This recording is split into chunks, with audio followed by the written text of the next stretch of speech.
welcome to the Nirvana Strength Practitioners Panel Podcast, where we explore the idea of human performance optimization.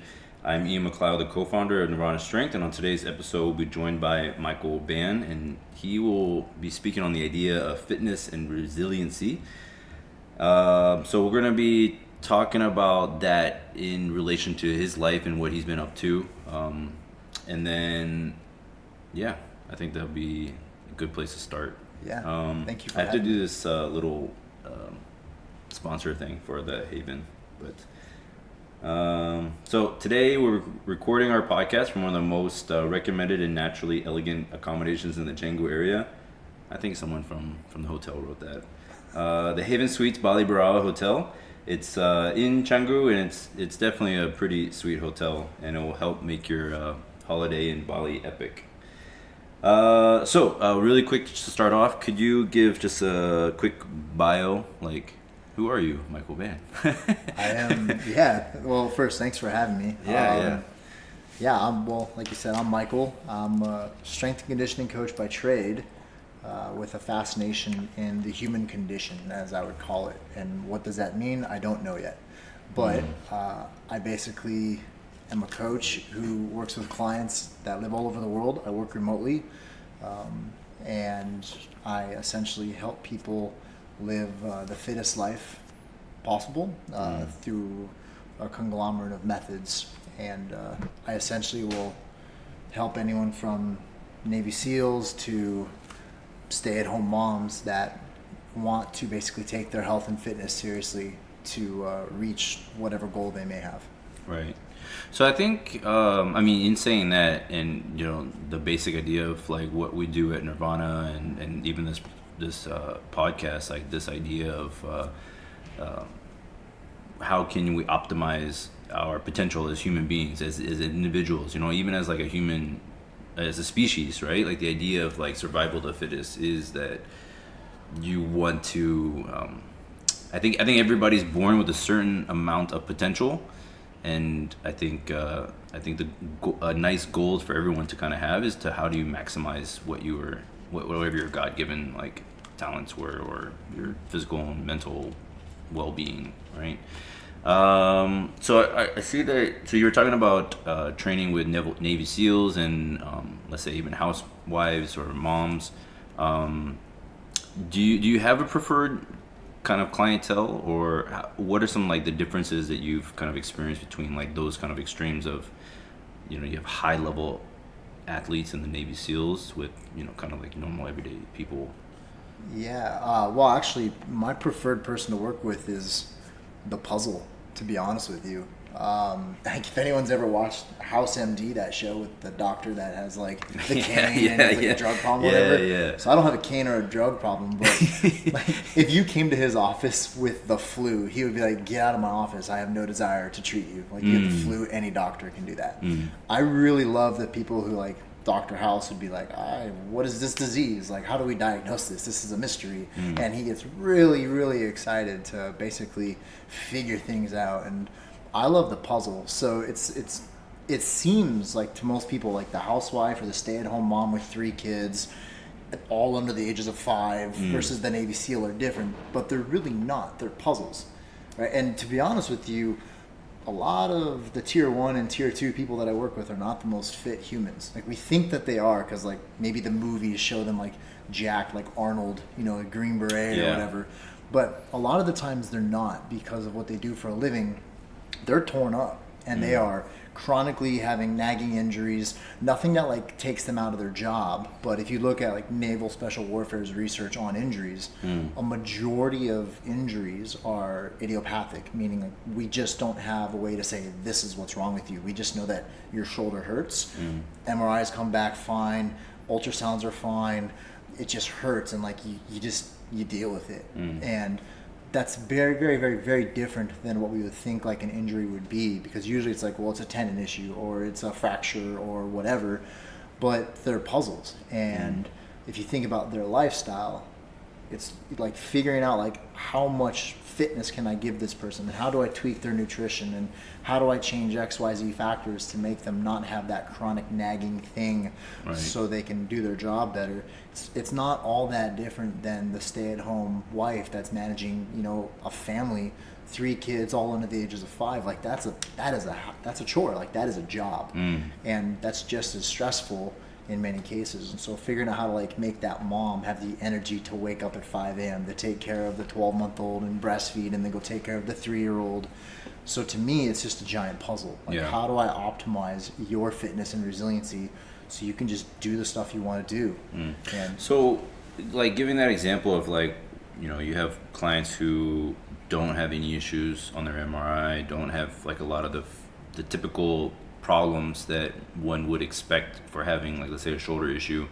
So then, is there a mental component that you work with these clients as well? oh yeah, huge mental component, but not in the sense of like just telling them, well, your shoulder MRI is fine, so there's nothing wrong with your shoulder. Because telling somebody there's nothing wrong with them when they feel pain is usually not the best approach. It actually works with certain people, but for the most part, it's just not the smartest approach. Like they're gonna be like, no, there's something wrong with my shoulder. It hurts. I can't do what I want to do. Yeah. So really, what we look at is like, all right, like, well, we know that there's no mechanical damage. Let's talk about some other stuff. Let's look at neurodynamics. Let's look at the biomechanics of the nervous system, basically. Let's start looking at systemic inflammation. So now let's start talking about blood chemistry, CBC, CMP, and those different types of blood testing. Let's look at stool testing for potential gut pathogens or like dysbiosis, urine hormone testing, you know, all sorts of different types of lab testing to kind of figure out where there's some gaps in this person's resiliency that I can show them how to basically fix on their own. So that would be like one part of the puzzle. And then the other part could just be maybe we're stressing them too much. Like, are you training 5 days a week, but you're only sleeping 3 hours a day? Yeah. So I really look at, you know, where can I like modify the stress variables to essentially help this person get to where they want to be.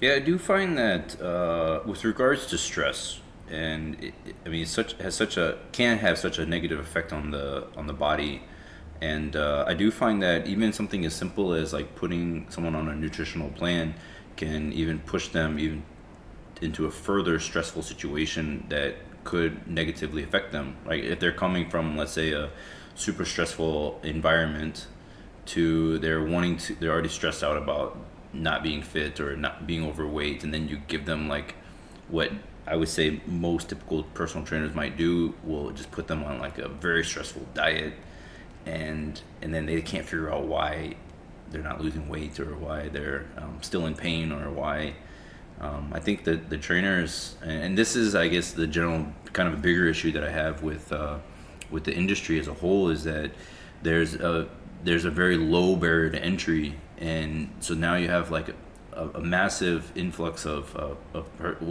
personal trainers who maybe just got their most basic personal training certification, and then start giving protocols and start giving advice to maybe situations that are more complicated than it's kind of above their pay grade, right?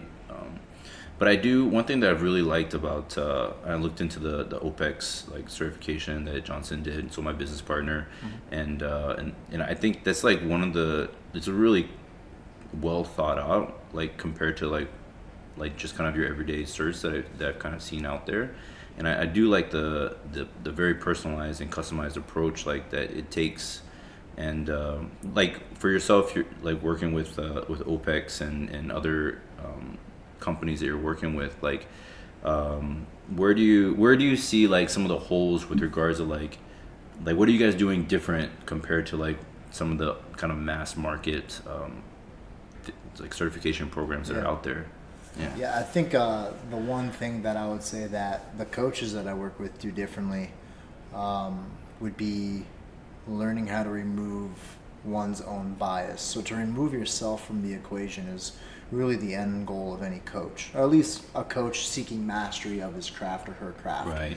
So, you know, if I'm a I don't know, paleo nutrition guy, like that's like my thing. Like I'm gonna have a bias of like, here's your salmon and broccoli. We don't need to eat white rice. We don't need to eat, XYZ things. Well, that's a bias, and for the right person it could work, but if you're trying to do CrossFit and train 4 or 5 hours a day, paleo food is not going to fix you, and it's not going to help. It's actually going to hurt you in the long run. So I think the coaches that I work with, what we do differently is we're really able to just step back, remove ourselves from the equation, and hold zero judgment towards our clients. So if you want to go and run a marathon, I'm going to give you white rice. Is it paleo? No, but nor is running a marathon. So just removing our own biases, like, you know, thinking about the carnivore diet or thinking about Whole30 or veganism or whatever, we just take our biases out of the equation and say, hey, what's the best thing for the client? And that's where you have to assess the client. And the better you are at assessing somebody, the easier it is to find out their exact starting point. So that way, whatever you give them, they can give you a double thumbs up and not have anxiety about it, and it doesn't overstress them. Right. I think that's fantastic. I think the idea that you see it in sports all the time, where there's like a certain kind of coach he's considered like a system coach, or like there's like system athletes, and they're only good if you do this one specific thing, and if you don't have the right kind of athletes, then your team is just not going to be good because they're not going to fit the system. So I do think in the fitness industry as well, there's like some coaches there's some coaches that they know that they're really good at a very specific kind of clientele, and so they're good at identifying potential clients and only taking on the clients that they know that will be successful underneath their system. But I think it almost defeats the idea and the purpose of what a real coach should be able to do, is this idea of being fully adaptable to whoever comes to your table, whoever you comes to see you. And I think it's the assessment part is a big part that I think most people kind of just miss. There's just like thousands upon thousands of like cookie cutter kind of programs that people put out, and I definitely. I mean, what are some of like the initial processes that you go through with regards to like new clientele? Or maybe a better question that would better relate for the listeners would be like, as a client, right, who's trying to select a coach or select a trainer, like what should they be looking for in a trainer to kind of help them better identify like who would best work with them? Well, one, somebody that actively would listen. So I think it's very important to not only just like sit here with your client and talk to them and listen to their goals, but to be able to say their goals back in a different way. So if a client comes to me and they say XYZ things and that's their goal, I'll reword it in a completely different way to make sure that I'm truly authentically understanding where they're coming from. If I can put myself in their shoes and be like, okay, like you are a 17 deployment veteran with, you know, a tier 1 group or a tier 2 group, and you've got knee problems and ankle problems, and you're not really looking for XYZ, but you want to be able to stay in and do 5 more deployments before you retire. I need to be able to reword like what they feel their limiting factors are. So is it like a sleep issue? Is it like, do they get sugar cravings or whatever it might be? And I have to reword to them kind of like what I'm hearing. So if you're a client looking for a coach, I would say the first thing is to make sure that they can, you know, basically reiterate what you're looking for. That way you can understand that like they get like what I'm asking for if I'm the client. And then from there, whenever you're talking to a new coach, you're interviewing that coach because you're going to pay that coach or that trainer. So you should be interviewing them. Like when a new client comes to me, it is an interview. It's a job interview for me. It's also a job interview for them because I'm not going to waste anyone's time. And if I don't feel like I'm the best fit for them, I'm not going to take them on. I'm going to refer them out somewhere else. But as you know, the client interviewing a new coach, you got to be asking, you know, well, what's your plan? How should it look? What do you think is going to be needed, etc. And if the coach already lays out the program before they've even assessed you, I would walk away from that coach in a heartbeat. Because that means that they haven't even thought about the 27 variables and 33 factors or whatever that go into writing a program, and those are just random numbers I throw out, but the human condition is so incredibly complex that if you tell me what your goals are and then I write out the program, I've already shown that I don't know how to design a program properly. And so if you're a client looking for a coach and they write out this program before they've even assessed you, you should just walk. I mean, an assessment with me takes 3 weeks. So you want to work with me, like I'm going to run you through 3 weeks worth of testing and assessments to truly figure out everything that we can possibly figure out. And then I can talk to you for an hour about that, how the next like 3, 6, 9, and 12 months will look, and every like contingency in there, like, hey, if it goes like this, then we're going to have to switch and start training like this and blah, blah, blah. But that's only after almost a month of assessments. And granted, I go deeper into assessing my clients than most people do because I just love puzzles. If anyone writes out a program without assessing one bit, if they tell you how they're going to make you squat more without even watching you squat, walk away. Always. That's just a template. It's a cookie cutter. Right. Have you always thought like this? Yeah. So I mean, like, let's say at the very very, very, very beginning, right? Let's say right before you get your first, I don't know, certificate, before you picked up a weight, like, I mean, did you think that you would be this kind of a trainer or a coach, or? Well, no, because I didn't realize how complex things were. The deeper I go down the rabbit hole, the more complex it gets. So, you know, just in the last like 3-4 years, the amount that I've learned, having graduated from graduate school and all that, it's been, the way I think of things is very differently, but I've always known that I wanted to go down the rabbit hole. For me, it's never been like I just want to shell out programs and whatnot. It's always been this, you know, at first it was this I didn't feel smart enough kind of mentality as a coach. And I'm sure a lot of new coaches feel that, where they're just like, hey, I don't feel smart enough as a coach. What do I got to go learn next? So I did every course I could. I did FMS, SFMA, all of PRI, all of DNS. I did TPI, FRC. I did all of Exos. I did all of Mike Boyle's stuff. I did all of, you know, OPEX's stuff. And I read one book a week, and I still do. I still read one book a week. I'm a voracious reader. I'm a bibliophile, and I just never felt good enough. And then I went to school, undergrad, then grad school. Now I'm at a point where it's not a level of like, I don't feel good enough. Now it's more of this intrinsic desire just to see how far I can take it in terms of like the level of coaching that I can offer people. I just want to see how far I can take it. At first, it was this insecurity in me of like, I need to be better. You know, I looked up to Eric Cressy and all of his Shirley Sarman stuff, and I even read all of Shirley Sarman's stuff as well, and Mike Robertson, and, you know, all those guys that are just, you know, probably like 10 years older than me or so, or 5 years older than me. They only had a few years on me, but I looked up to them and their blogs, and it just made me feel really insecure. So I was like, no, I gotta be smarter. Then over time, you know, you just get enough time in the trenches.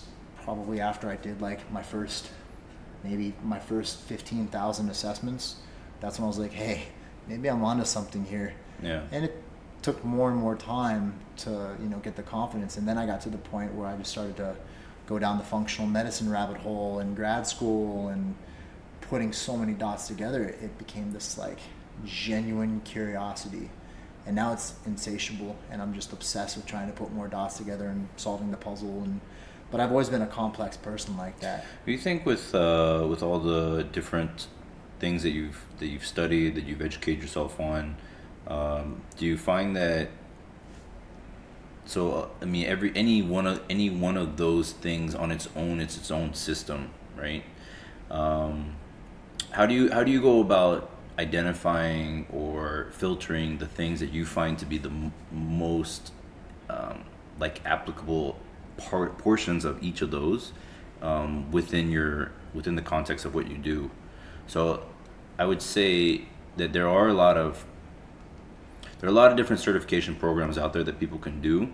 You know, there's like Black Roll, there's the FMS, there's I don't know, TRX, there's, you know, Pilates, all that kind of stuff, right? But then I think the issue that a lot of people have is, I mean, particularly as coaches, is that they'll take everything at face value, and they'll just accept everything that is involved with this program because they get some continuing education credits for doing it, and it's official because it's accredited. But I find that the kind of approach that we would take at at the gym is that something along the lines of like kind of like what Bruce Lee did with his history of like fitness and health and stuff was basically like he didn't for the most part really care where things really came from, but he was just infatuated with the idea of like finding the things that were the most effective or the most beneficial for his practice and what he wanted to do. And you can see it in the way that he went about creating his own martial arts, and he's actually didn't want to name his martial arts because he knew as soon as he gave it a name that it would become a system, and then it would no longer have that ability to kind of adapt, right? Yeah. Well, he actually, you're referring to Jeet Kune Do, and I started studying that over 2 decades ago because my Sifu studied with him in that group.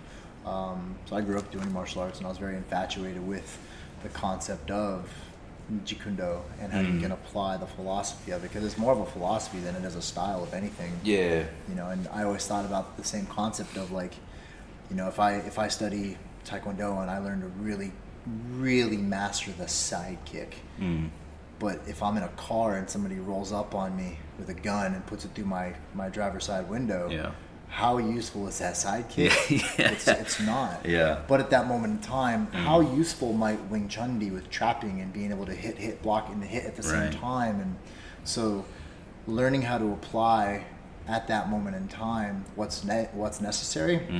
I think precision nutrition calls it, in terms of the fitness world, I think precision nutrition hit the nail on the head. They call it outcome-based decision making. And to me, that just means like, what does that person in front of me desire as their outcome? Like, why are they giving me money?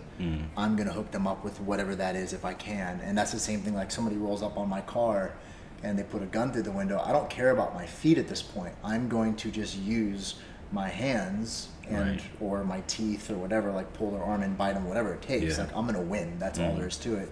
Well, it's the same thing with coaching. So I just had a client actually hire me right before I flew out to Bali. And they straight up said in their initial consultation with me, they're like, hey, I really love doing, you know, this blog program with my boyfriend. Can you program something similar? I was like, well, no, not really, because you love more than just the blog program. You love the ability to do it with your boyfriend. So who am I to tell you that you doing a blog program is wrong? Like, do you have pain? No. Are you happy with your results? Yeah. Who am I to say that's wrong then? But what can we do outside of that? Well, let's start looking at the base of fitness. And that's where I think most coaches get it wrong, is that we forget that fitness is not the base. The base actually is physiology. So I'm not making any of these terms up or anything. I've heard other doctors and coaches and whatnot use them in the past, but like, I think of the 3 primary things always that need to be really aligned, and then there's a secondary and a tertiary thing. The 3 primary things are just good gut health, making sure you have good oxygen delivery, and then making sure that you have good glucose tolerance or sensitivity. So insulin receptors need to be ready to rock, right? And then that secondary thing is your circadian biology. You've got to sleep. And then that last but not least thing, the reason why I say it's tertiary and it's not like a primary, is hormones. And that's just because as a coach, I can't prescribe hormones. But not only that, if I take care of your gut health and I make sure that you have good gut health and you have good oxygen delivery and you have good glucose tolerance, and you make the right choices to like optimize your sleep, I mean, you don't go to bed at 2 a.m. every day, etc. A lot of the times hormones can actually kind of just fix themselves. Like, the body will repair itself. So if I look at the physiology, then at that point, like, that's going to dictate a lot about, you know, fitness and program design. So if you're sleeping 3 hours a night, I can't give you 4 hours of training a day. Or I could, but it'll kill you in the long run. So, I mean, I definitely do think that there is a big information gap with regards to like newer trainers, and they're wanting to essentially implement like these cookie cutter programs that they've been taught through their systems. But I do find that, especially with like hormones or even bringing on new clients, even helping new clients better understand different approaches that don't require purely like taking supplements or it's amazing how so many people will focus on like very micro components and believe that without actually addressing the bigger issues. So like, let's say sleep, right? Like they're not even getting enough sleep. Why would you start prescribing, different supplement protocols when they could be doing something that's as simple as sleep? Yeah.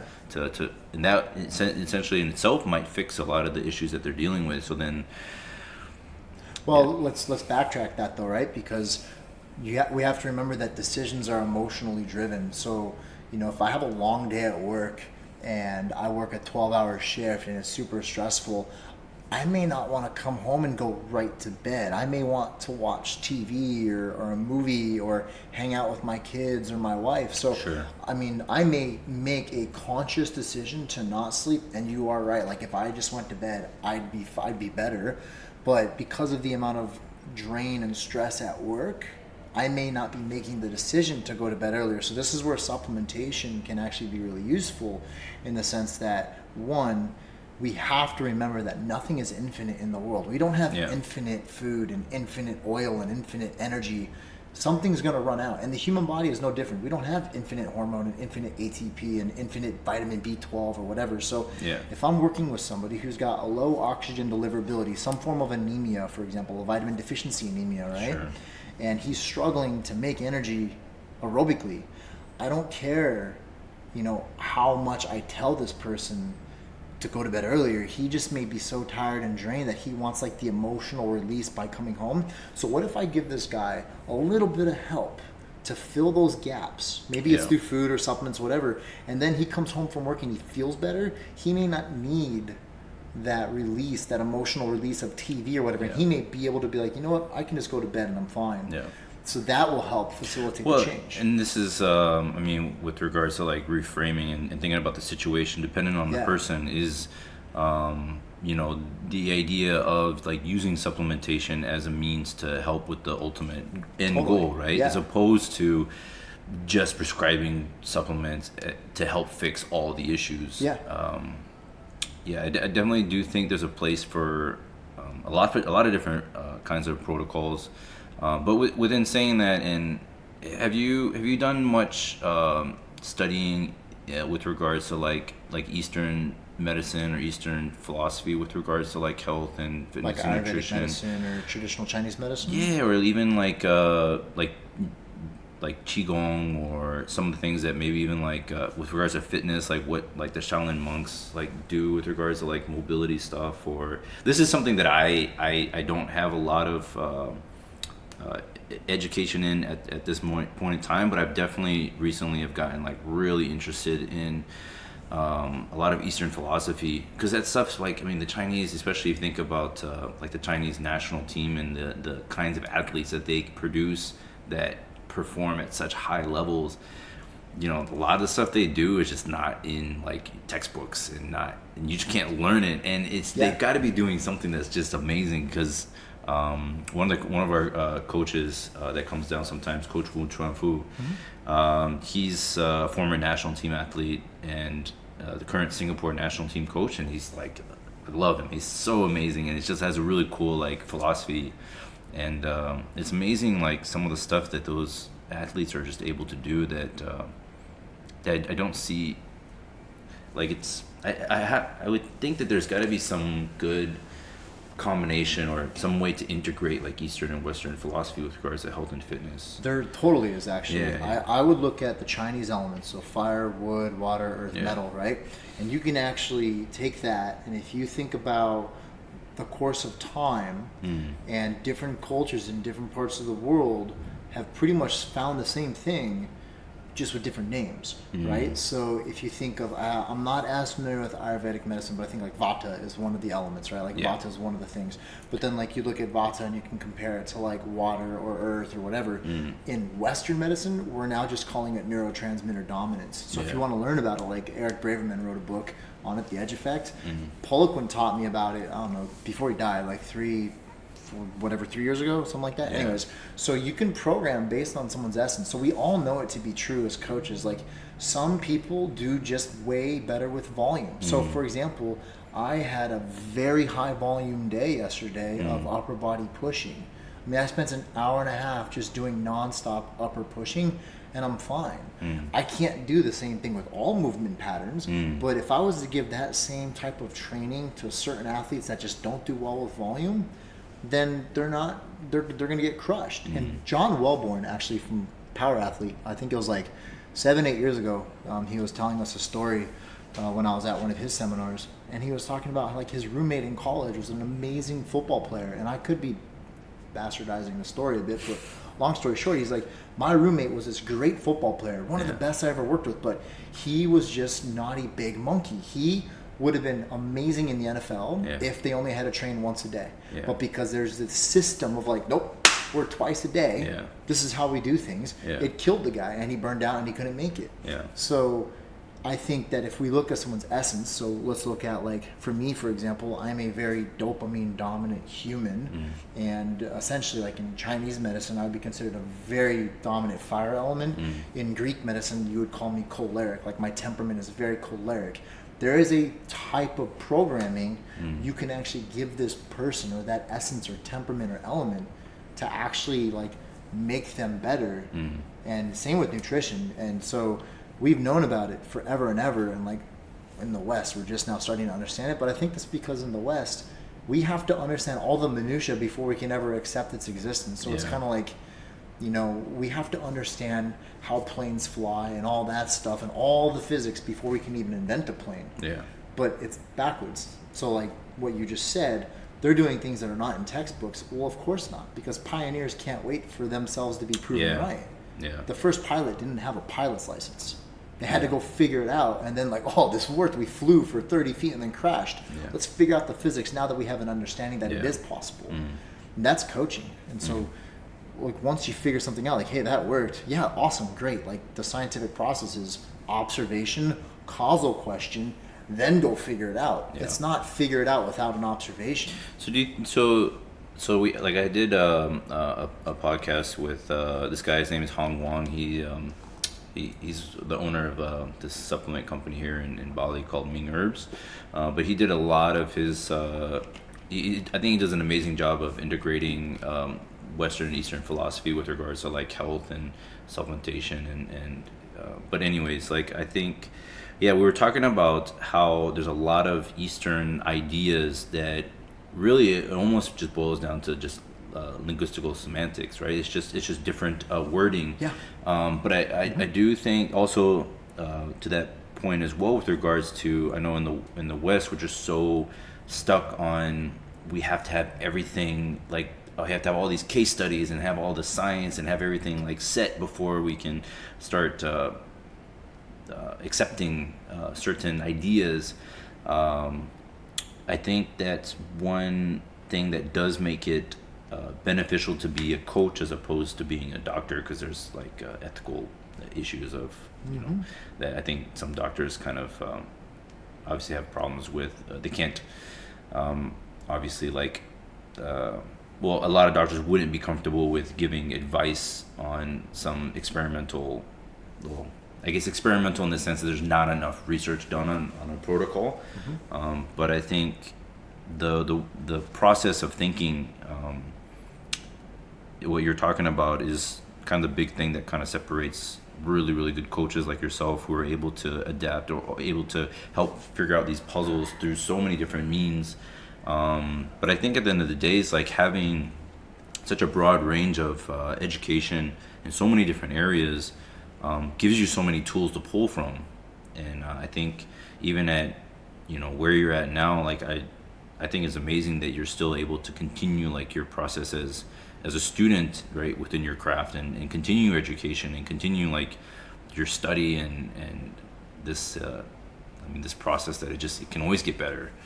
I think that's really cool, man. Yeah, thank you. I think it's a dangerous line, because the notion of, oh, it can always be better, that can, you got to be cautious with that, because it can be a self-judgment, which is dangerous, because that actually limits your progression as a coach. And so it's not a matter of, like, it's not good enough self-judgment. It's a matter of, like, to me, it's just like, how far can I take this? And I make jokes about it, but, like, I grew up on Japanese culture, because my mom and dad and brother lived in Japan for pretty much a decade. I grew up with Dragon Ball Z and Dragon Ball. Oh, Dragon Ball Z. Man. Yeah, so like think about like I know this is a weird segue, but like you think about for anyone that's ever watched that show, like Vegeta, he always wants to be the strongest, but it's a self-judgment thing that came from losing his planet and he was weak, and so he adapted to try to become stronger. Whereas Goku, he just had this intrinsic desire just to see how far he can take it, and every challenge, every chance he had to fight somebody that could kill him, he was like, yeah, let's fight. Let's see what I can do. I want to see how far I can take this thing. And like to him, he would just laugh at all of it. And so there's like the fine line between self-judgment not good enough, and then there's like this isn't good enough because I'm pretty sure I can take it farther, and I'm genuinely curious to see how far I can take this. Well, I think, definitely. I mean, you could have, multiple people essentially aiming for very similar goals, but their mindset or their intention as to what exactly, like, why are they doing it, it definitely has a massive effect on the type of person they're going to be and the kind of results they're going to be, whether they can be. I mean, Vegeta was he's kind of just an ass. Yeah, right? totally. But I mean, the guy went through a lot of pain, right? Did, lost his whole planet. And then like Gohan, like going back to that cartoon, but like Gohan was doing it because he wanted to make his dad proud. Yeah. So you got to make sure that you're doing it for the right reasons. And it's interesting because if you look at any of John Sarno's work, who's a pioneer in the psychosomatic medicine world with the subconscious and the conscious working together, if you look at all of his work, people's issues in health and fitness and disease and like pain and injury, all that, there's a humongous psychosomatic component to it. And usually it's a subconscious thing where like you as the coach or you as the client won't even recognize. And it's, for example, like the reason why somebody might want to become smarter like me, I was doing it for the wrong reasons because I was comparing myself to all these other coaches, and I wasn't doing it from this authentic within intrinsic thing. And as soon as I worked through that, like, because that pretty much got called out on me with a bunch of different like mental, emotional, psychology, like health workers that I've worked with over time, mentored with and all that, they would pull that out from behind me and just put it in front of my face, and I'd be like, holy shit, I didn't realize I was doing it for that reason. And as I worked through that, that's what allowed me to kind of get to this point of being able to put more dots together, but not because it was like I'm not good enough, but it's more like, yeah, I'm not good enough. Like, how I can do better. Like, I really want to do better. Like, I can see how far I can take this, and you get this different excitement. And it's the same thing with fitness, like gymnastics or any type of calisthenics. Like, if you look at Greek medicine and we start looking at temperaments, choleric, phlegmatic, sanguine, and melancholics, cholerics very rarely will want to do gymnastics type stuff because there's a level of like movement perfection. Whereas like as a choleric, like that's why I'm not as attracted to gymnastics type stuff as I am attracted to like be powerful and hit stuff, which is why I love Jeet Kune Do, because Jeet Kune Do is extremely offensive. There's very little defense. Everything is offense, offense, offense. You block a blow with a blow, you just go, right? And it's like no holds barred, do whatever it takes. I'm the same way with my weightlifting. So I'd rather like squat heavy weight, power clean something big. I'm not as concerned with like perfective or perfection in my movement. So like my essence or my temperament, if I align my training with that, super fulfilled. But then you take somebody that's like really loves like aerial yoga and gymnastics and dance and refining of movement just for the refinement of it, and you take them out of that and put them into my world of like power-based training, they may be very miserable, or they just may never get stronger. Right. Because like deep down within, they're doing it for the wrong reason, or it's just not their essence. So I think that's where another thing coaches have to just constantly think to themselves, like, how do I refine this system?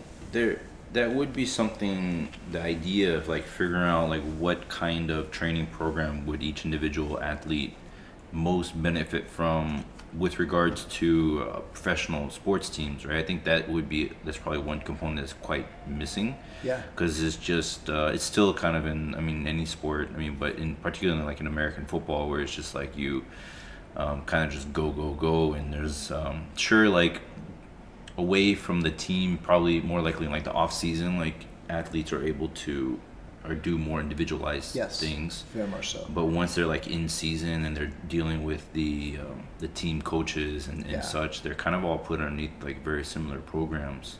They are, but I mean, you got to think about the bureaucracy of team-based sports, right? Like you have this coach that's going to say, "I've been doing this for 25 years. This is the way that I've always done it." Blah blah blah. So you're now dealing with personalities. You're dealing with like team systems, and you're also dealing with the fact that you're in season.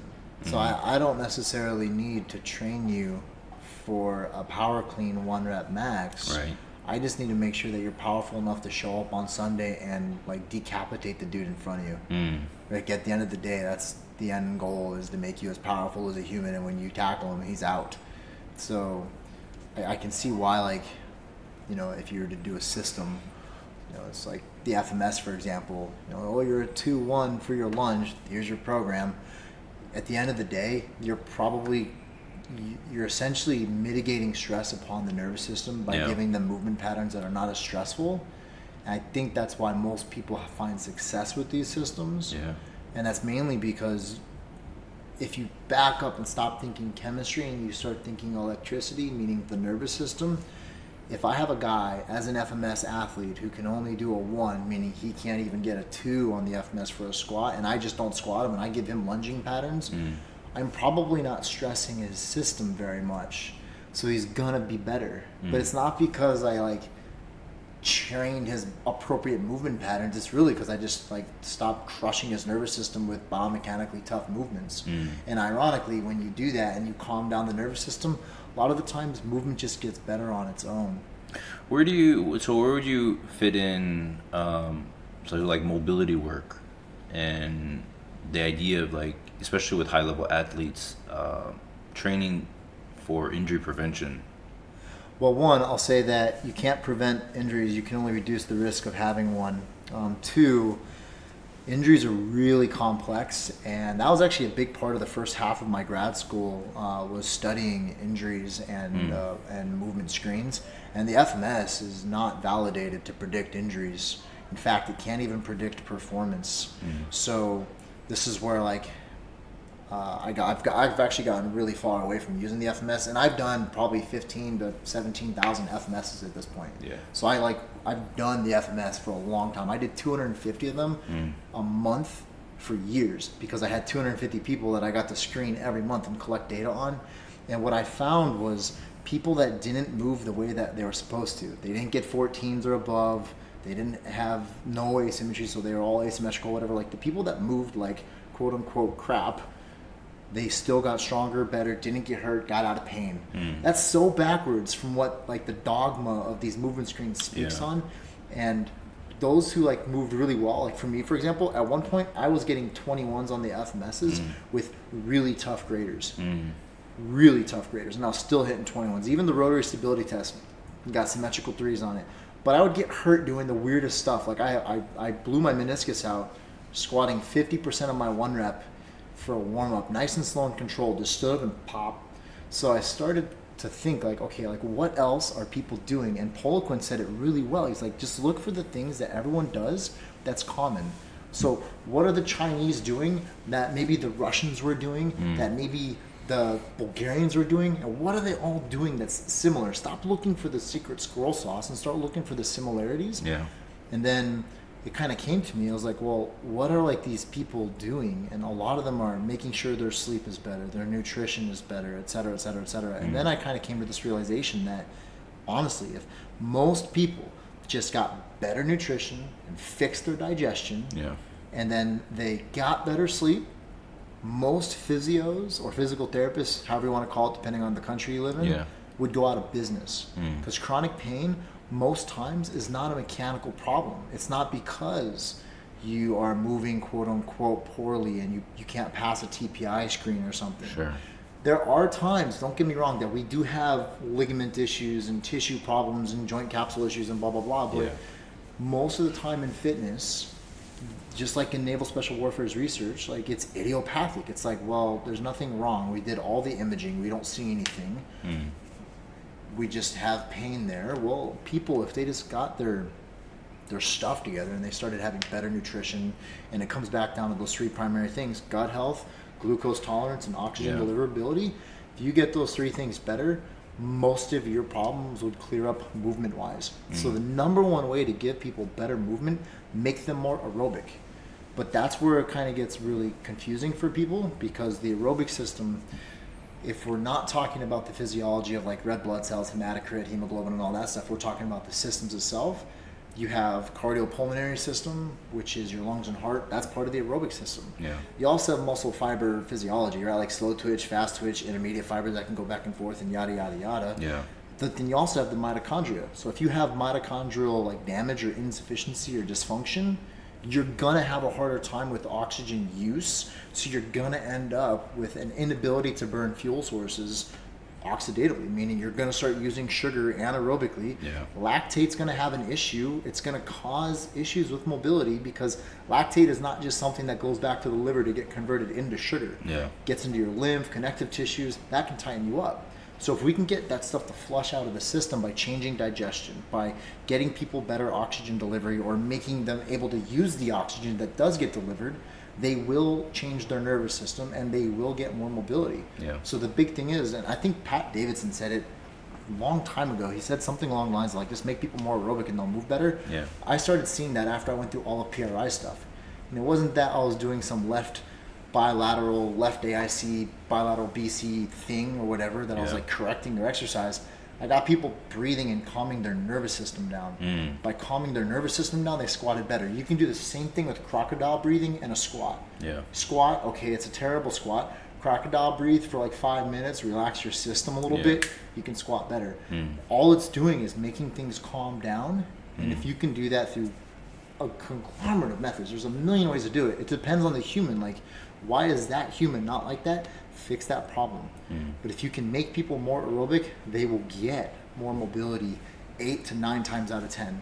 Now, sometimes there's actual mechanical things, bony blocks, ligament capsule stuff, pain that alters motor control. Like, there are legitimate things that do have to be corrected sometimes, but it's not as often as people think. And we have this like entire industry that's like, this is the corrective exercise we need to do. It's FRC. You got to do your PALs and RALs and rails and cars and all that stuff. Yeah. By me telling you that, I've already told you you're broken, and I've already changed you into a fragile mindset.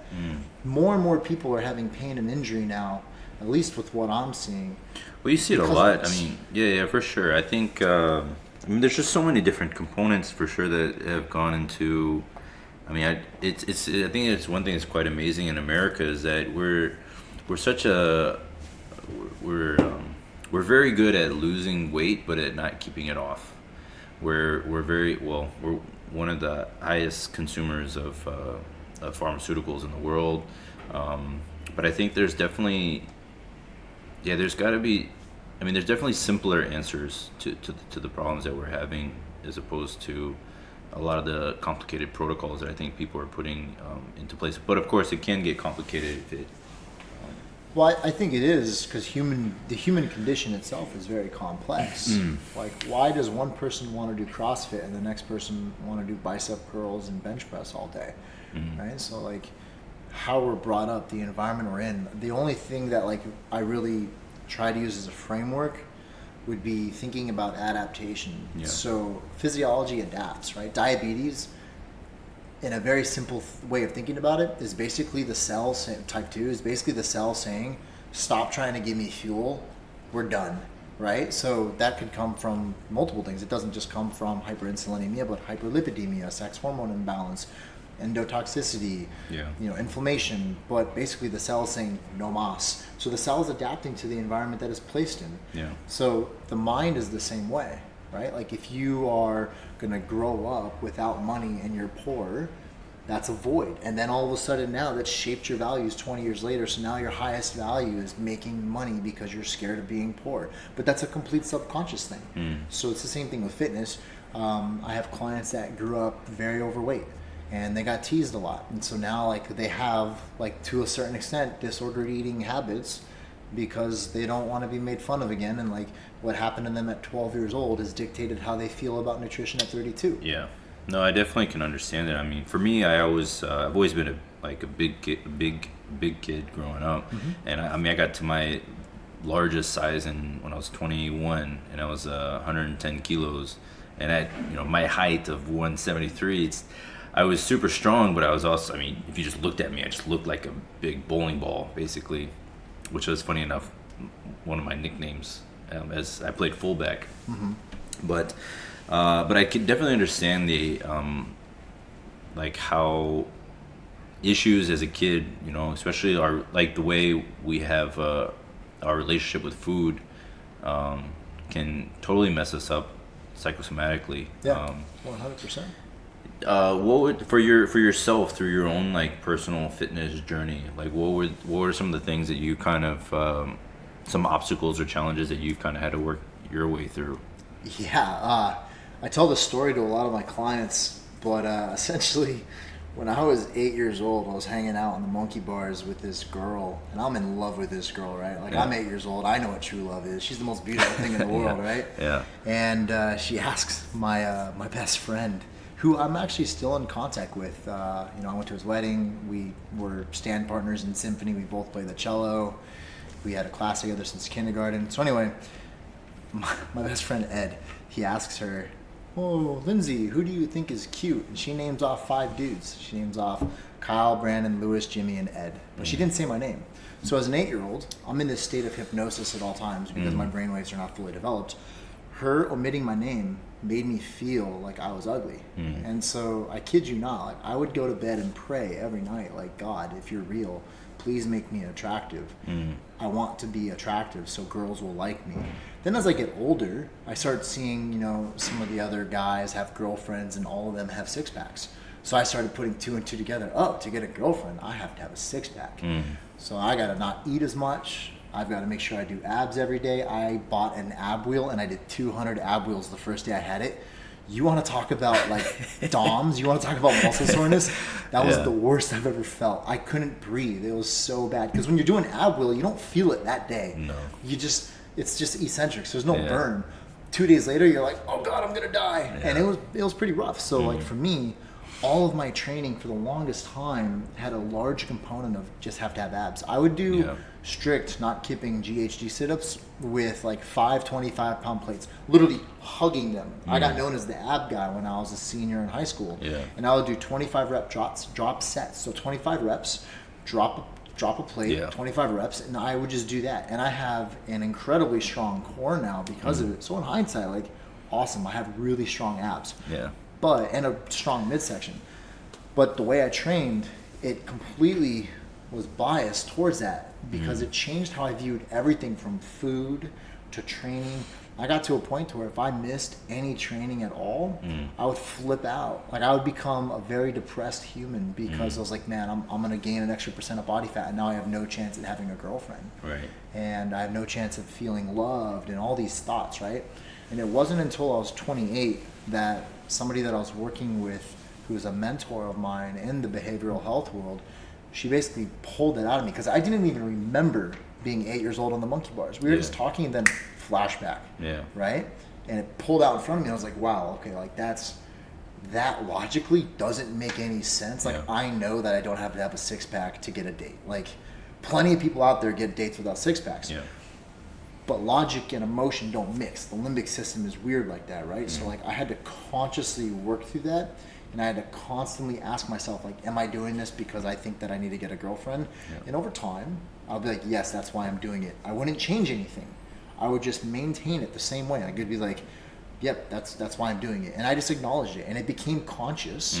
So over time, I could work through that, and it became a level of like, I don't need to do that because I actually don't need to do that to get a girlfriend. Right. And then next thing you know, it's more and more subconscious competence. Yeah, I think it's the quite an interesting process you're describing in that, you know, like your initial processes of like what you were doing were based off of a clear idea of like your association of getting a 6-pack with having a relationship, and then there is a point where we almost will continue performing or behaving in a certain way, but we completely forget the original intention of why we were doing something.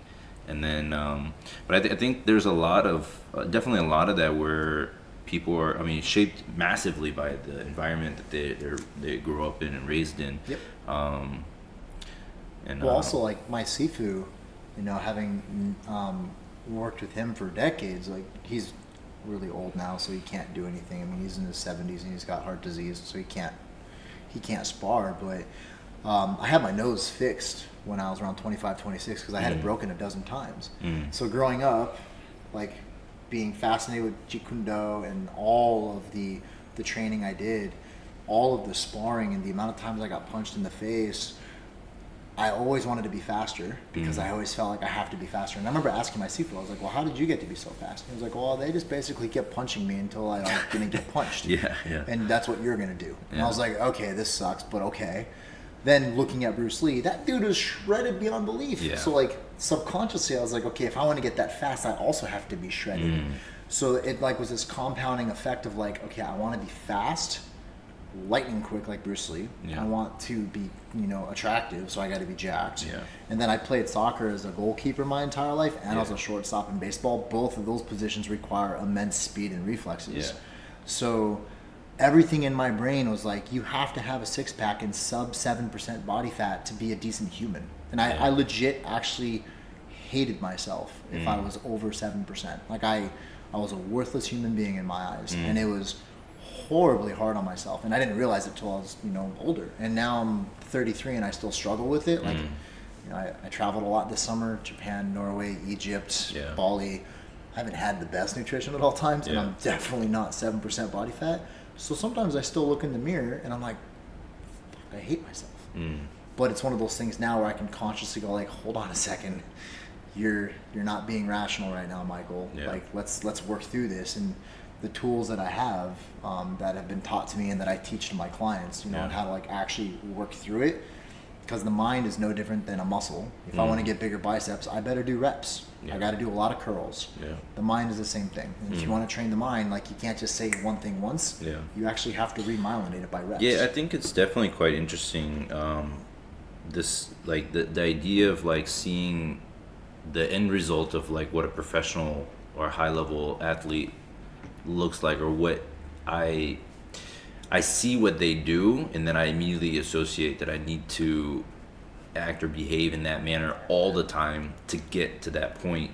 And I see this I see it a lot in for example in CrossFit, where you see people are watching the games and they see these high level athletes and they're like, oh, they're always doing all these like wads and training super hard and they're just doing all these crazy things to be able to be in the games, but you don't actually see like what they're all doing in the background, in the preparation to competition. And so then you do find that, and I think there's definitely some really good gyms that do a good job of helping people better separate competition and actual training. But I do think as a whole there is kind of a problem with people essentially competing every single day in their classes and basically destroying themselves.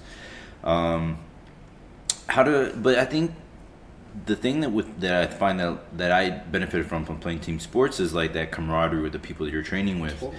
And I think the people that don't have the experience of being in team sports, they feel that when they're in the classes, right? So they do it for a very social camaraderie like experience. But how would you get people to maybe, I don't know if there's a way to do it, but right, how can you separate that, like have them get that social camaraderie like experience, but do it in a manner that's not like destroying the individual in that process? I think that's. So if I understand the question, you're basically like, how do we give people the individual design without killing them and keeping them in the camaraderie group? Yeah, so like there's definitely a lot that, like figuring out the puzzle, it's a lot. If you're only focused on one person, you're only focused on the one puzzle. But if you've got, which a lot of the industry is just group classes. How would you take your idea or your methodology and apply it to like the group setting? So let's say if I don't have, here in Bali, it's so transient that I have a member for a week.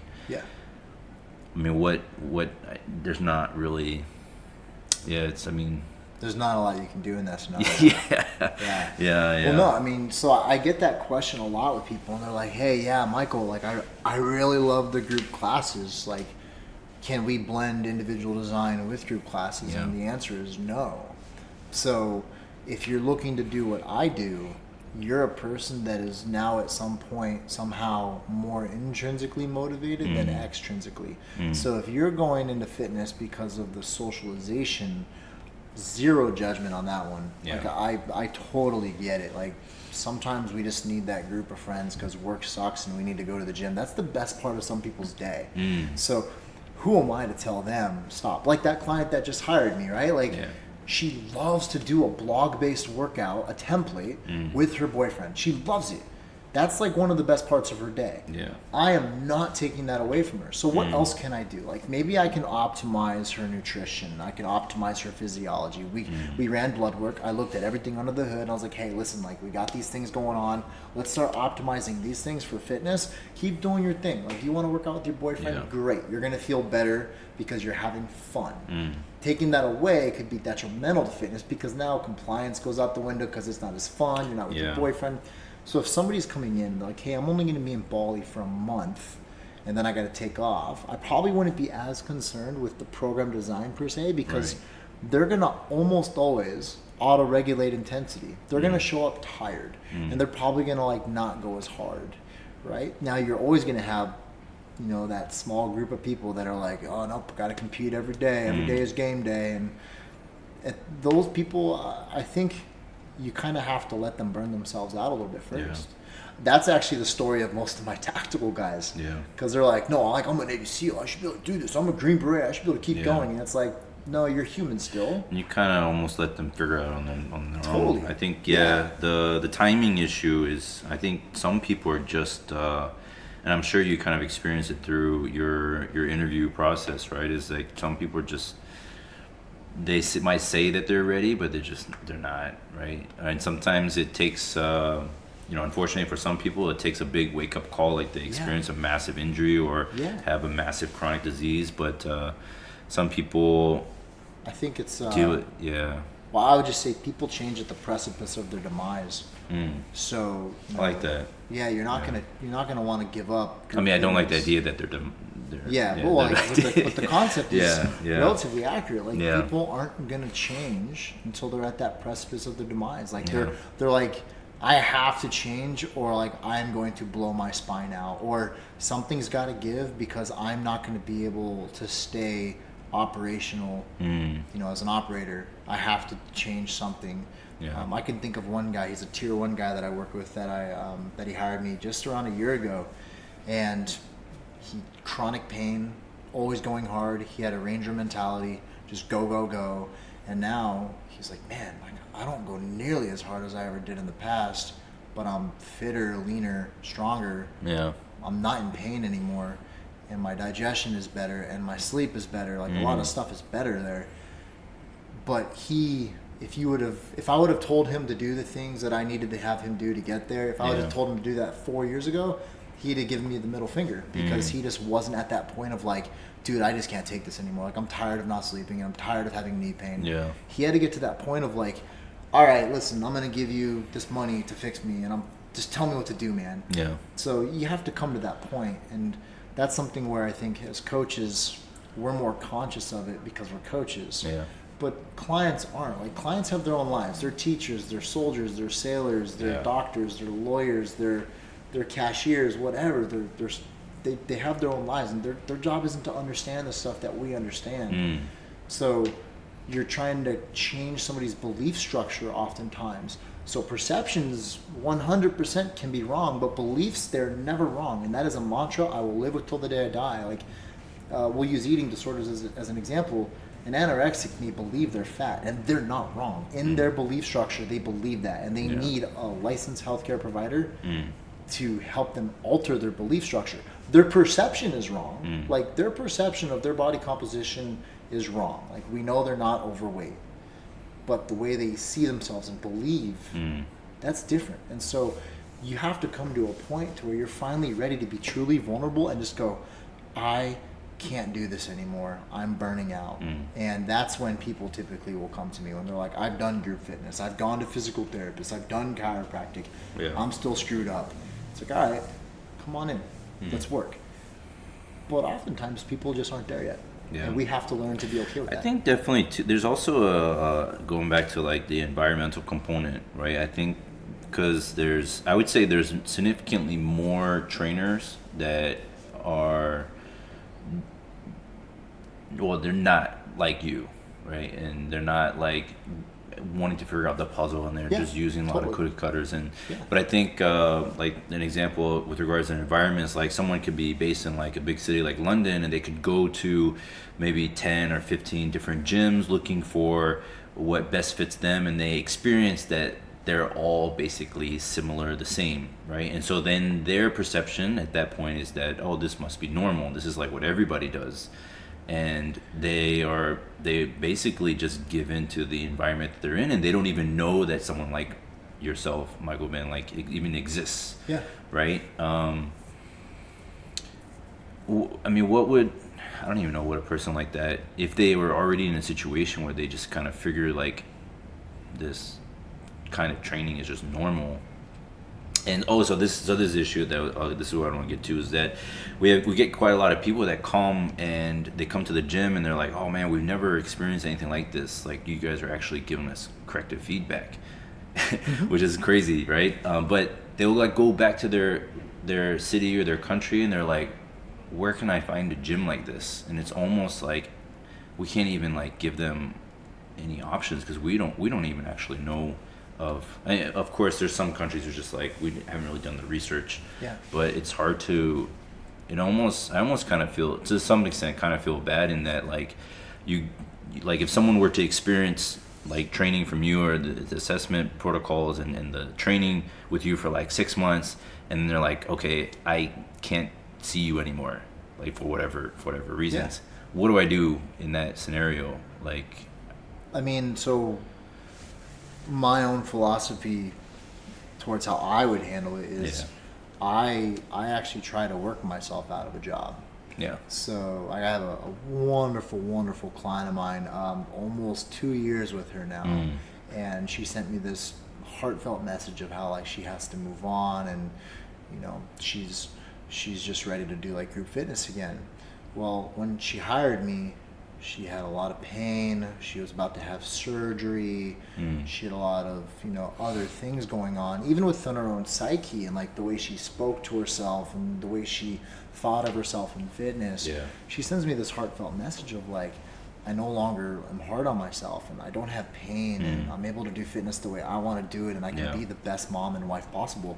She was like, I hope we can still like talk. And I was like, what? Like, I did my job. Like, you should be firing me now. Like, you know how to eat.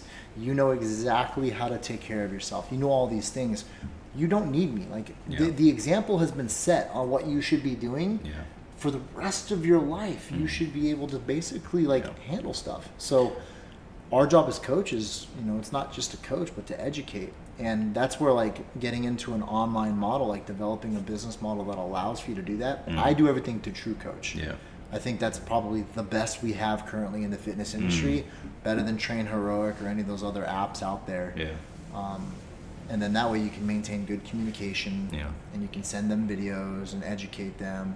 That'd be what I would do if I was in your situation to offer. That. I'm actually really happy that you answered it that way. The number one thing for us is that we know whoever steps into our gym, that we know that they're leaving, right? At some point, it's just Bali. Like, not most people are not living here, and so.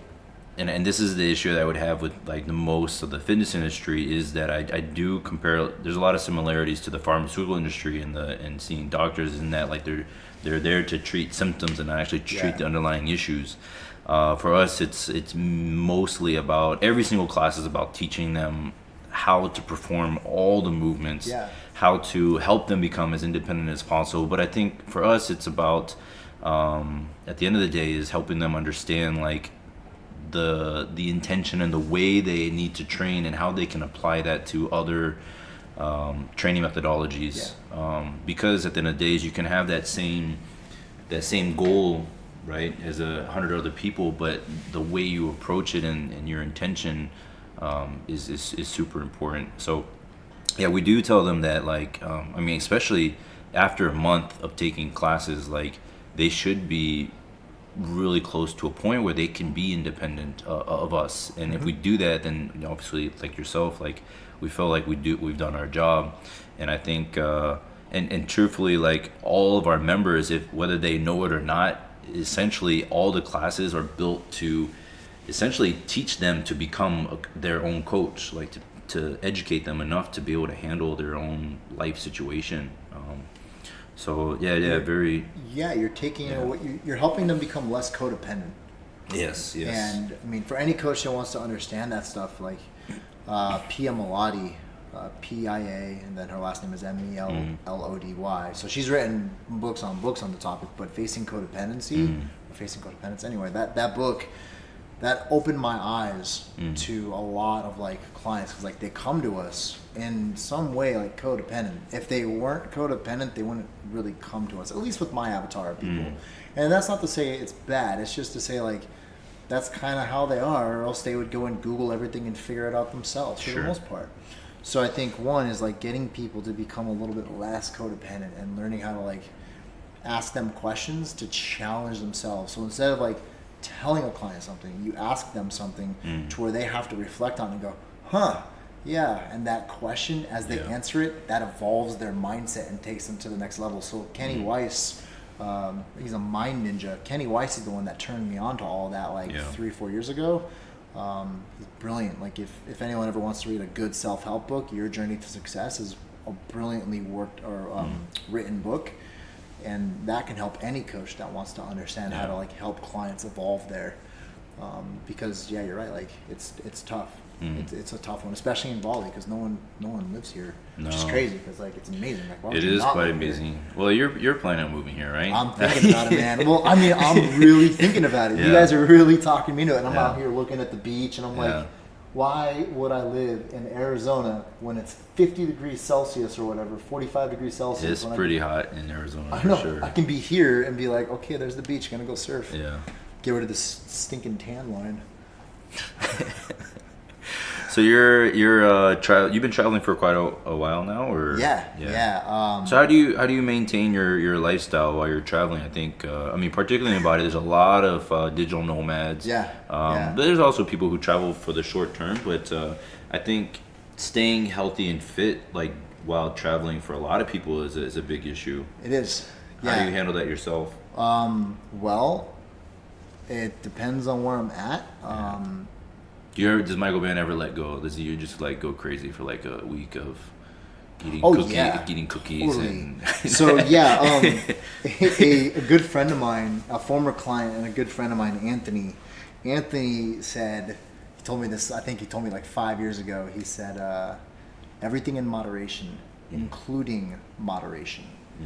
And that was a mantra amongst many others that he taught me over the years that I really try to live by. So like every now and then, I'm just going to go ahead and say, F it, I'm going to go ham. I'm just going to send it, full send. I'm just going to, we're going to go out and we're going to have like beers and pizza, and we're just going to have a good time. Yeah. Because if I die in 2 weeks, I don't want to look back and be like, damn it, I didn't go out that Friday night. Yeah. So, I have, my moments where it's like, all right, like I'm flying, I'm going to have that like glass or two of wine. I'm going to eat some airplane food, and I'm very well aware of the consequences. I'll have digestive issues. I'm going to have these problems, but I'm detaching from it and I'm becoming aware of it. Yeah. For me, I'll try to get IVs. So like I got an IV yesterday. I had 1.5 liters of fluids. I had vitamins A, E, D, and K, plus all the water-soluble vitamins, some extra glutathione.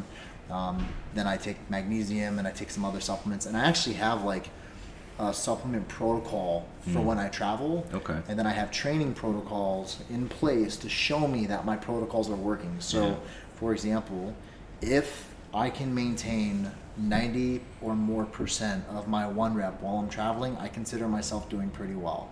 So if my back squat is 100 kilos, we'll use that as an easy example. Yeah. If I can hit 90 or more kilos, then I know my protocols for the most part are probably working. And that's the same thing with my clients that travel a lot, but basically making sure that I take red-eye flights and I can sleep.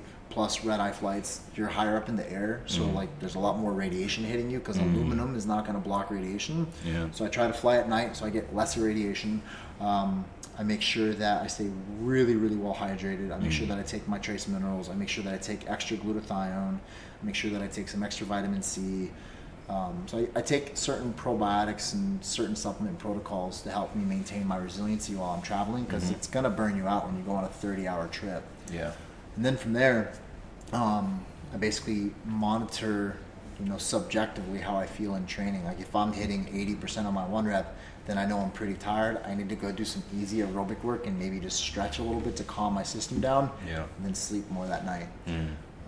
If it's a short trip, I try to get in and out. And if I'm not going to be there just getting in and out, I try to stay for a long time. The worst trips I've ever made are like the 7-day trips where I go overseas for 7 days.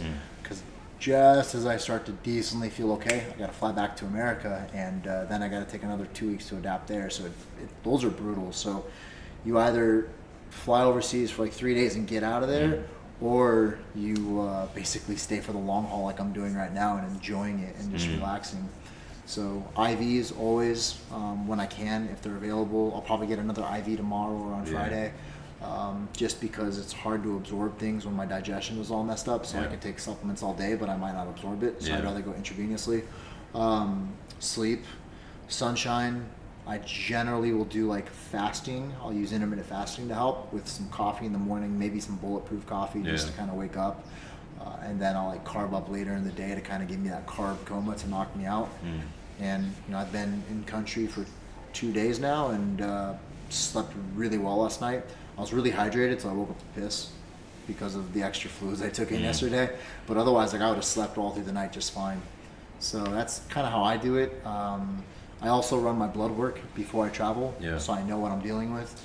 And then I give myself a week to kind of like, analyze the labs, get the lab work back, and then I get my protocol sent over to me. And then I run blood work when I get home, so I can see like what's changed, and I track all of that data on myself. And any of my clients that ever want to do it too, I can run their blood work and figure it out too. But basically, and then from there, whatever changes I've made, I adapt my nutrition and supplement and training, whatever protocols to match my physiology, so I don't get too burned out. Cool, man. That's pretty. Even that's pretty intense. Yeah, well, so full disclosure, like I love the puzzle, and I have Asperger's, so for me, I constantly obsess over this stuff. So to me, it's like it's my obsession. No, that's awesome, man. Yeah. I mean, it's always great too. I mean, and the idea of like being a high level practitioner in your industry, in your field, is that like within your field and what your specific interests are, is like you should be wanting to take it to the highest of levels that you want. Like I had I had a couple on their world champion flair bartenders, and like the way they would talk about the process of becoming a flair bartender, the idea of mixology. Like they talked about, we met one guy who has a bar in Poland. He just talked about how like there's 1,000 different vodkas in Poland alone, and how every single one is like, he could just taste the difference of every single vodka that was in Poland, and how he would use very specific vodka mixes or blends and use it with very specific like there's like 100 different kinds of oranges. He just talked about like this, like just crazy, like the level of detail and thought that goes through everything that he does. And I just love this idea of like just no matter what the industry is, like you find that the ones that tend to be the most successful within their industry, not necessarily monetarily wise, but are considered like high level practitioners from other practitioners, which I think is like the ultimate compliment, is when you have other coaches be like, fuck, that guy's good, and I think I definitely much appreciate the process. I like hearing your story and like how you're going through all this process over and over and over again, and that's the biggest thing that kind of separates you from all the other kind of coaches that are out there, is that your genuine interest in what you do is it's phenomenal, man. Thanks. I'm still caught up on 1,000 vodkas and hundreds of oranges. And oh my gosh. I'm like, oh my gosh, that's so complex. That's cool. I would love to have a conversation with someone like that. It's like Hero Dreams of Sushi, that documentary. Like those guys, like his apprentices spend a decade learning to make rice. Yeah. I make rice. I have a rice cooker. It Yeah. takes me 10 minutes. Yeah. The fact that it takes them 10 years to learn to make rice and then like 5 years to cut a fish. Like Yeah. I have a knife. I can cut a fish. Like Yeah. seemingly so simple, but Hero would spend his entire lifetime just trying to see how far he can take his craft. Yeah. And I admire that, the fact that he doesn't take holidays unless it's a mandated Japanese holiday. And I heard he's retired now. But it just, people like that blow my mind, and I admire them so much. And like maybe one day I can be at that level of like craftsmanship with my own craft. But oh man, 1,000 vodkas and tasting the differences, like a sommelier in wine. Yeah. You know, I had a really cool conversation Yeah. with a sommelier, and I was blown away about like. We crazy. we went to a world championship competition in Singapore, and we happened to cross by a tea shop, and there was like basically a tea connoisseur, like, and he was just talking about all the different teas and the years of teas and like the different blends, and it's like, holy cow, like this is crazy, like the level of thought process that goes through all of it. Yeah, I find it's quite amazing. But you might get to meet one of the bartenders. He's one of our members at the gym. Oh man, I'd love it. Yeah, So I'll he's chat pretty him cool. up. And then there's another guy in town. He owns a chocolate company called Primo. He's the same exact way, but about chocolate. He goes ham on chocolate, man. It's crazy. The thought process that goes through it. And That's so cool. yeah, because he makes his chocolate like through a very. It takes him I think it's like 48 hours to do a very slow grind process that he just. It's amazing, like the process that he goes through, and how he's able to like taste the differences between like one bean and another, and just I just eat everything for the most part, but these guys that have these taste buds that just next level, you know. That's like the Japanese and Kaizen, like the constant refinement of systems. Like when I was in Japan last month, I went to a Japanese tea ceremony, and I was very, very blessed to be the guest of honor for that ceremony or whatever. And like, so they like made my tea first, but like every movement that this woman made was intentional and mindful, and there's silence, like nobody's talking. I'm sitting there and seiza, like basically my posture, and there's like bowing, and then like the way you turn the cups and the way you drink it, and then the way you slurp at the end, like the constant refinement of how she serves tea, like not even knowing all about tea, like she knew so much about tea. It blew my mind.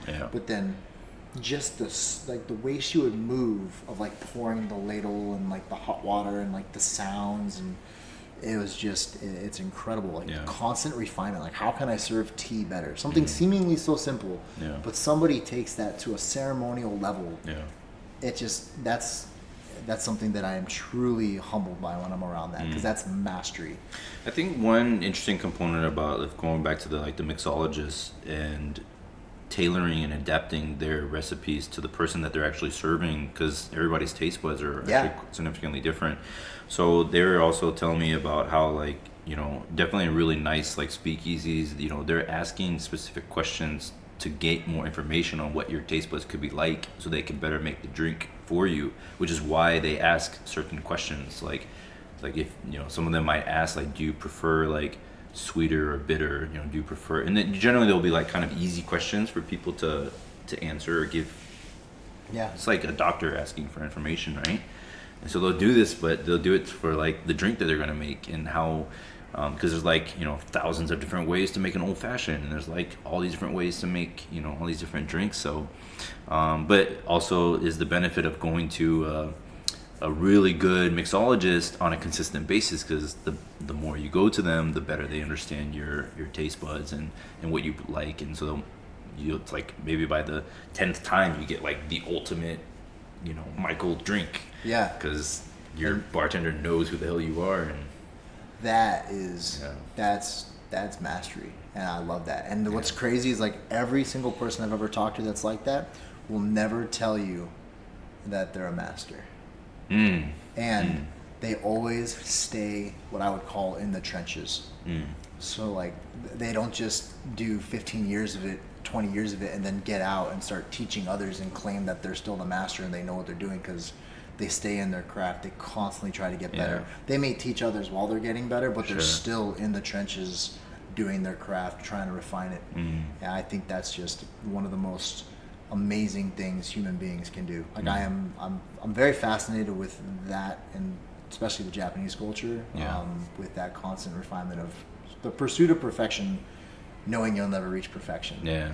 Right. Like that's just something that that's one of my biggest fascinations on why people do that.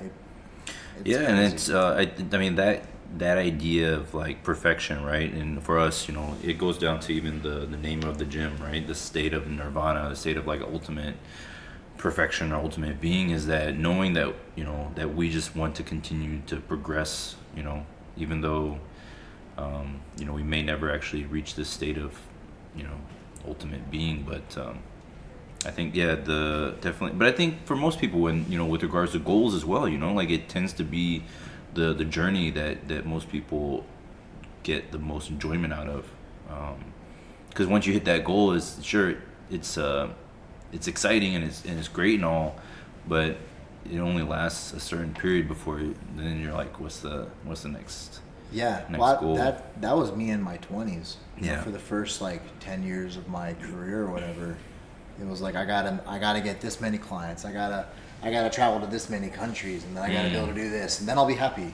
And then I like hit all these things, and I was like, I'm still not actually happy. Like I'm actually quite not miserable, not depressed, but just like not happy. Like there was something missing. And that's over time I started to really look within and be like, wow, okay, like I need. There has to be purpose, and purpose drives the man. And that, like now, like thinking about like how far can I take this? Like I just want to see how far I can go with it. How many dots can I put together in this human condition thing for the rest of my life? And then my last thought, hopefully, would be a thought on like one more thing I could get better, and then I'm done, dead, gone, and then I fade off, right? But like that would be, because for me, I had to have this XYZ thing. Yeah. And like, you know, once you get there, you're gonna be happy, and I fell prey to that big time. I think we all do. You know, I mean, some of us definitely takes longer than others to wake up, but at least we are to some extent woke and we're woke like Jim Carrey. Yeah, Jim Carrey, man, that guy's a character. Yep. Yeah. Well, thanks, man. This is a very enjoyable talk. Yeah, thanks for having me. It's definitely get to better know you, and you'll be around for a couple weeks, so I'm sure we'll get to have some really good food and chocolate and vodka and oranges. Let's do it. Let's get those two guys together and let's just have them hook it up. Yeah, no kidding. All right. Well, thanks again for listening to another episode of the Practitioners Panel, and I'll definitely need to put in some of the books that you're recommending into the notes. And where can we find you? You can find me on Instagram primarily at my Instagram handle coach_Michael_Bann. You can also email me at mcbann, not like the rapper, but like just my initials, mcbann@gmail.com. Yeah, BNN, yeah. BANN. Okay, and then we'll also put those into the notes. Cool. Well, awesome, man. Thank you for having me. I really appreciate it. No problem. It was a great time. Yeah. Okay, well, until next time, continue your own personal growth, and we'll see you guys later.